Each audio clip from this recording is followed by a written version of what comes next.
My first memory was when I was about a year and a half old. I know I was a year and a half because I was born in September the year before. This was New Year's Eve night, so obviously I wasn't 6 months old at the time. Um, it was like 2 o'clock in the morning. I was sleeping in bed. It was pitch black. Um, there were dirty piles of clothes beside me. I was laying in between them. And when I hear my uncle's voice, he was 12 years old at the time, but he was pressed to go somewhere. He was in a hurry. And I heard him say, Brian, get up. So I open up my eyes, and first thing I see is a stain on the sheet. There was a flower pattern on the sheet. It's like a spilled soda stain or something. And then, of course, the clothes and how they smell disgusting. But anyway, he shakes my butt. He's like, Brian, you gotta get up. Come on. And so I pop up to my hands on my knees, and I look back and I'm smiling. I'm ready to go.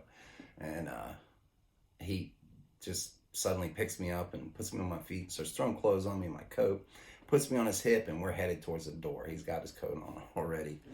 And so he gets to the front door, opens it up, pushes that screen door open, and the wind, it was winter at the time, and it was a bad winter.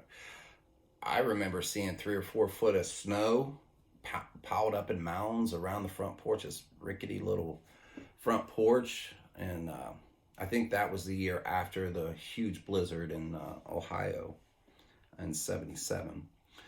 Anyway, the wind takes the screen door, whips it open, slams it up against the trailer's doors. My aunt's trailer it was just an awful shape, and she didn't help to keep it in good shape, to say the least. But so we step out on the porch, and he's being careful because there's planks missing or what have you in this porch, and he doesn't want to fall through, obviously. And so he's kind of pitter-patting across the snow-covered porch, and hits the steps, and it's these 3 rickety steps that he had hit it in full stride 1,000 times, but there's snow, so he kind of slowed down, but he was still, confident on the steps. And that was a situation where I was just kind of bouncing on his hip as he's going down these steps, and I started seeing myself as like a jockey on a racehorse. So I started smacking his back, going faster, faster. So anyway, he looked back and smiled. But like I said, he was pressed for somewhere. So he treks across the snow.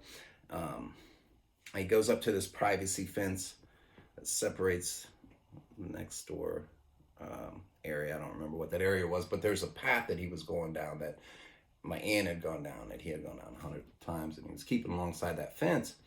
And all of a sudden I started hearing bass and from music, and I started seeing lights in the distance, and like, this bar was probably 30, 40 yards from the trailer, but I just started seeing what was going on with it all. And about that time, he kind of steps into a low spot, and we fall. And so I started laughing because I landed in the snow, and he first checked to see if I was okay, but I think he hurt himself a little bit because he let out a little chirp or what have you. And so anyway, he picks me up and kind of starts limping, but he's definitely walking slower.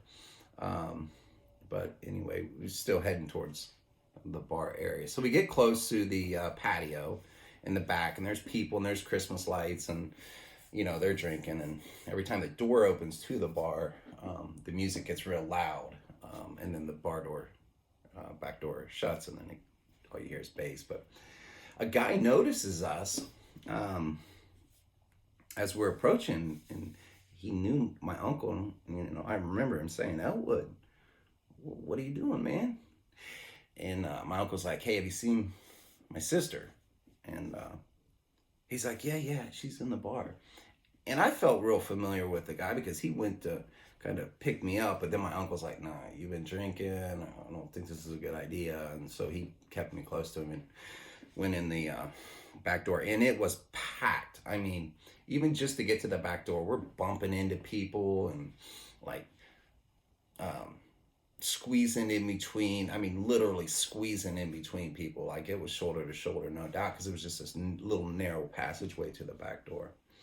And anyway, we get to the back door. It opens up. Someone was coming from inside to outside.